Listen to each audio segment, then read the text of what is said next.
艺术水阁好，国情解说两句，我含你做参考。解说，解文说字。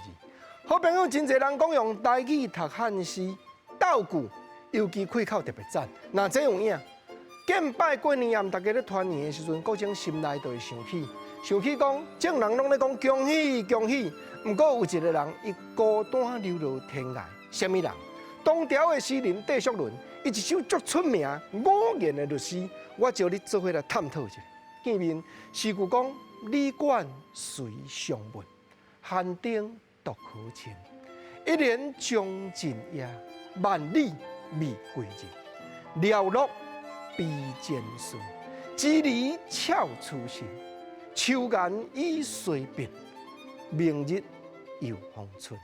你甲听诗句戴叔伦讲：过年夜嘛，我无倒转去到所爱的人，无倒转到故乡，所有这亲人伫咧团圆，李管随上门。点伫咧旅社内底，什么人来烧酒问？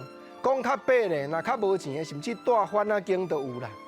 只有寒丁，只有这拍孤丁，甲我单独来亲近，寒丁独可亲。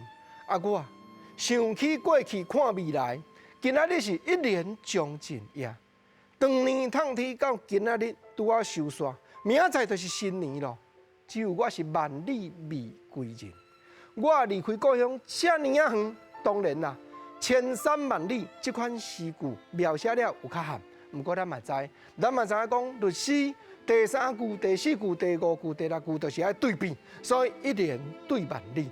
过来第5句讲寥落悲渐疏，支离翘初心。寥落就是天涯漂流，亲像孤鸟同款，想起过去什么款的坎坷，什么款的错误。如今只有我支离破碎，单独一个人踮伫这间旅社，看我无人作伴，这种孤单的心境。秋闌已岁别，看到镜台内底，我鬓边已经翻白，我目头忧愁。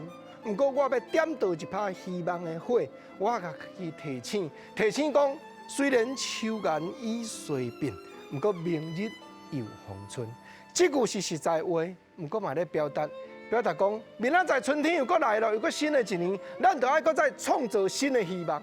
搁再用这首诗来读台语，来体会台语感动人的所在嘛，提醒朋友，有真侪苦中苦的人需要咱的关怀甲陪伴。